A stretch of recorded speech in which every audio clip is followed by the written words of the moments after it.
I was ranked in the top 500 in the world. I represented Finland in Fed Cup and I had one goal in mind, top 100. But I never got there, and these 5 habits played a huge role in it. If you are serious about tennis, then do not make the same mistakes that I did. In this video, I'm going to be telling you 5 habits that really hindered my success in tennis. So learn from them and let's get started with the video. Habit number 1 was pushing through pain. As I explained in my last video where I talked all about my career, I played with pain in my shoulder for a year and a half, and eventually that was the reason what made me quit tennis altogether. I absolutely ignored my body's signals. Small pains started, and instead of treating them right away, I continued playing because I thought that missing 1 or 2 tournaments would really make or break my career, but in the end of the day, I only made it worse. So of course you have to know and to differentiate the pain. Is it just something from being tired,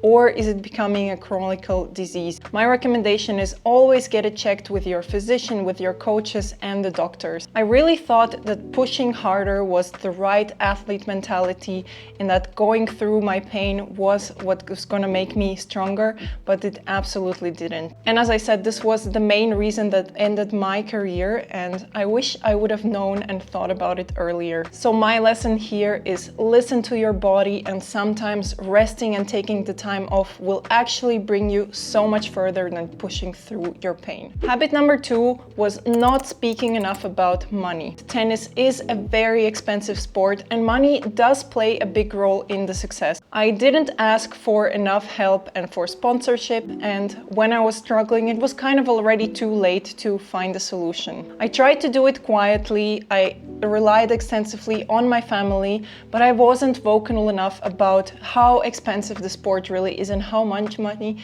is really needed to succeed. I felt ashamed to ask for money. I also felt like it was not professional, but honestly, it's just part of the business, and tennis and all the sports are a business. So talk about it early on, ask for help, and just be vocal that you are looking for sponsors, especially nowadays, be it on social media, on YouTube, in real life. Just mention it, and who knows what kind of opportunities will come your way. So the lesson here is be bold, be active, and advocate for yourself. Sport is definitely a business. And that leads me to my next habit, doing everything alone. Since I didn't have enough money, I traveled a lot by myself, and I thought again that this is kind of like my warrior mindset, that I can achieve everything alone, but that is definitely not possible. Getting to the best levels requires having a team around you. I felt like asking for help was a sign of weakness, and even if you cannot afford traveling with your coach, try to find players who are like-minded, who you fit with, who can help each other, and don't look at that as competition. I know that especially in women's tennis, a lot of girls, at least that's how I felt like they were competitors and no one really wanted to help each other, which I find such a pity, especially if you come from the same country.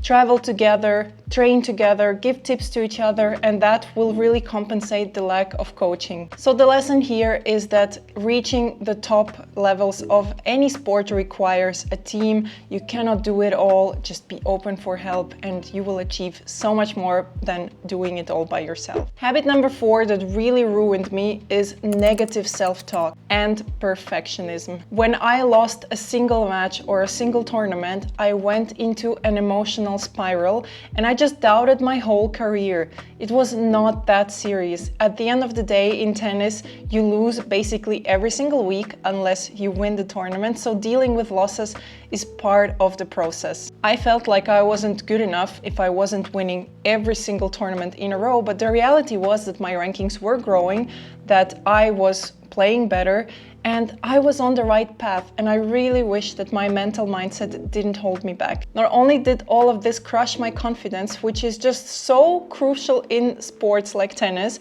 but also it just took away a lot from the joy, from the love for tennis. So if you learn anything from this video, I think the most important lesson is be positive to yourself. Your mindset matters so much more than technique or your physical skills do. And the habit number 5 that was especially important at the end of my career was basing my identity 100% on tennis. I really didn't know who I was outside of tennis, and after quitting I felt absolutely ashamed and lost, and I didn't know what to do with my life. I am not kidding, I felt like if I quit tennis my life will be over, and that's just how dramatic I was. I had really no plan B because I invested everything into this sport, which is amazing and I have no regrets, but I do think that if I would have thought more about what I like in life, my transition from professional athlete to non-professional athlete would have been much easier. So the lesson here is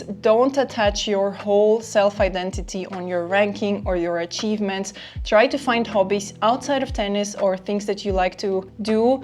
Explore yourself, because unfortunately athlete's life is short no matter what, and there's so much more to life in tennis. I really saw that in the last 6 years where I explored such a wide array of things, and I wish I did it sooner, and I wish I didn't just set all of my personality onto tennis, even though it was a nice life as well. So I learned these lessons the hard way, and I hope that you can learn anything from this if you're on your tennis journey. Let me know which of these habits hit the hardest for you in the comments. Are you doing any of these? You still have time to change them. I wish you all the best in your tennis career. Let me know who you are, where are you playing. Since it's a new channel, I would really love to connect with you and support you in any way I can. And if you have any other video ideas that you would like to see from me, I'm super open to do any of them. So thank you so much for watching until the end. I appreciate each and every one of you,